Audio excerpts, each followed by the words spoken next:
If you have experienced a lot of setbacks lately, this is for you. First of all, remind yourself that your setbacks are not your downfall. Your setbacks are not the end, they're just readjustments. They're here for you to learn something, they're here for you to grow, they're here for you to become a better version of yourself. Even if you don't understand it in the moment, look at the setbacks that you had in your life. Look at the setbacks from 5 years ago. Didn't they make you a better person? If not, then go back there and ask yourself right now, what could this moment have taught me?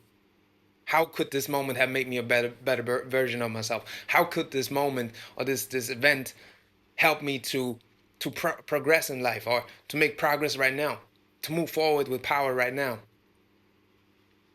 If you experience a lot of setbacks lately, then maybe it just wasn't time for you to experience what you wanted to experience. The disappointments, the frustrations because things didn't happen when you wanted them to happen. Because you weren't ready. Because the time wasn't it wasn't time yet. It's time when it's time. But your setbacks are not your downfall. Your setbacks are opportunities to readjust and to move forward and to become a better version of yourself, to grow and to also inspire other people by sharing your truth, but also being vulnerable and showing up as your true self. You don't have to be happy all the time. You don't have to be the successful person all the time. You don't have to be perfect. Nobody's perfect. You are not perfect. I'm not perfect. Everyone experiencing setbacks. But your setbacks are here for you to, they're blessings in disguise. I'm telling you. Every time when I was frustrated with a setback in my life, when I look back now, they all were divine blessings. I found out later, but often what I realize now, when I'm in this mind state, when I'm in the state of mind, where I'm just frustrated with everything that's around me, or when things just don't work out, when everything just seems to go against me, I pause for a moment because I know there's something deeper behind that. And in these moments, I ask myself, what is the lesson here right now? What is it that I need to learn? What are you trying to teach me, universe? What is God's plan right now? The truth is, we don't know what God's plan is. You know, you can align yourself with God's plan and you can follow God's plan, but God often has different plans than we have. But even if the things don't work out how you want them to go, trust that it will work out perfectly for you. And if you've been ignorant, if you keep on holding on to the things that drain your energy, that make you feel down, if you keep on staying in the environments that drain your energy, that just are not aligned with who you are anymore, then it's no wonder that you keep on experiencing the same stuff. Often those are just signals that you receive over and over again for you to change something. And a lot of times they're just preparation for something bigger. You know, didn't get that job, cool. Something better is waiting for you. Your friends started ignoring you, doesn't feel the same anymore. They just stop answering your call, cool. Then they are not in alignment with who you are anymore. Is it painful? Yeah, it can be painful. I'm not saying it's not painful. Sometimes it's painful, but you know, something better is waiting for you. The right people will show up. Didn't get the money on time? Cool.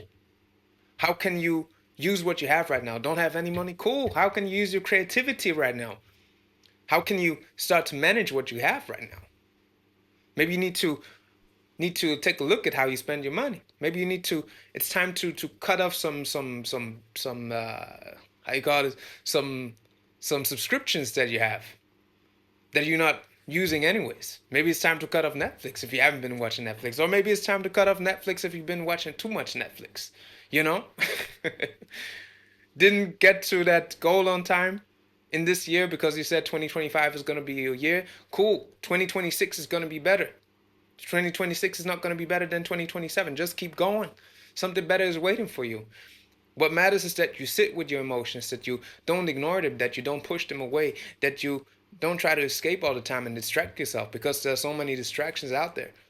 The phone, the TV, the social media, all types of distractions. Food can be a distraction. You know, partying can be a distraction. If you're willing to sit with yourself and sit with the discomfort and sit with your emotions and sit with what it is that's happening inside of you. That's when you liberate yourself, and that's when you start to realize what's going on, and that's how you find out what needs to be adjusted, what needs to be learned right now. And then you surrender to the moment, you know? And that's what it's about, surrendering to the moment, surrendering to what's here right now, and then coming back to gratitude.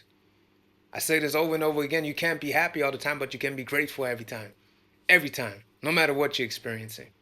And the goal should be that you can, even if you have a lot of money, that you can still go into villages in Africa and sleep on the floor and be grateful. And on the other hand, that you can appreciate both, you know? I remember 5 years ago at my grandma's funeral in Nigeria, I arrived there. I only slept like 2 hours. People, in Africa, we, in Nigeria, I don't want to generalize. I don't know how it is in all countries in Africa, but in Nigeria, we celebrate life when somebody leaves. It's not it's not like a sad funeral. Of course, the people are sad that the person left, that the spirit moved on. But at the same time, we're aware that the spirit moved on and that it's still that the spirit is still living in another realm, and we're celebrating the life that was here, the life that we had together. You know. And I remember I was there 2 years ago. I not 2 years ago, 5 years ago. Slept 2 hours. I arrived there. There was good vibrations. Then, of course, when it came to the funeral, and my grandma was buried, I saw the childlike nature of my father, of my aunts, of my uncles. I saw the little kids in them, like knowing that the mother is not here anymore. But I felt this immense gratitude for this moment. I was also a bit touched by it.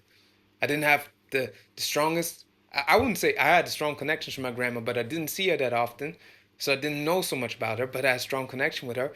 But still, it touched me to just witness this moment. And then we slept on. Then after that they kept on partying and celebrating the life, and it went deep into the night. It was two a.m. in the morning. I was tired. I was really just devastated because I didn't sleep a lot. So I was going into the house. I was sleeping on the floor with my little brother, and like I think 10 to 13 people in the room. But I was the happiest person in the world, the most grateful person in the world. It wasn't a fancy hotel, whatever. I was sleeping on the ground. And I know no matter how much money I will have in my life, I know how no matter how much luxury I experience in my life, even if I have a mansion at some point, I will still be able to go back there and just appreciate that and be grateful and content with that. And that's true wealth. When you can have a lot and appreciate it, and when you can have nothing and appreciate it. So, again, I know this drifted a bit off, but I just wanted to emphasize the importance of gratitude. Be grateful for your setbacks. Be grateful for the failures. Be grateful for the things that didn't work out. And trust that there's a divine calling in that setback, that there's a divine blessing in the skies behind the setback. And it will come your way, and you will move towards it, and you will turn into the person who can have it all, who can sustain it all, and who can share and give it all away. The love, the light that's within you. And that's the only thing you should be focused on. Stop caring about all the things that happen. And out there, of course, you got to take care of your life. You got to take care of the things that are happening in your life. But it's coming from within to without, not from without to within. So if there's something out there that's not working, go back within. Ask yourself what's happening. What do I need to readjust? What is it right now that I need to observe more properly? What needs to be learned right now? You know? What's the season right now? Maybe it's just a season to be patient, to be calm, to be relaxed, to rest a bit. Sometimes you just need to rest and allow yourself to calm down, and then you get the energy again. But remind yourself, your setbacks are not your downfall, and it's just the beginning of something bigger.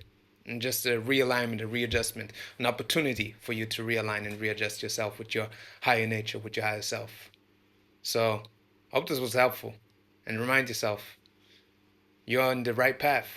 If you're watching this, then you're most likely already on the path of spirit, of of I call it the divine path, the soul path, being in tune and harmony with your spirit and following your higher calling. And if you're on that path, you cannot fail. You will you will get to where you want to be, and you will even receive blessings in greater quantities than you could ever imagine. So just keep going. Just be in the moment, surrender to it, and allow yourself to just enjoy where you are. Because a couple years later, you're gonna look back and be like, man, that was a good time actually. I'm grateful that this happened. So just be grateful now, not just later. I'm Laharu. This is the way of law, and I thank you for your time. Thank you for being here. One love.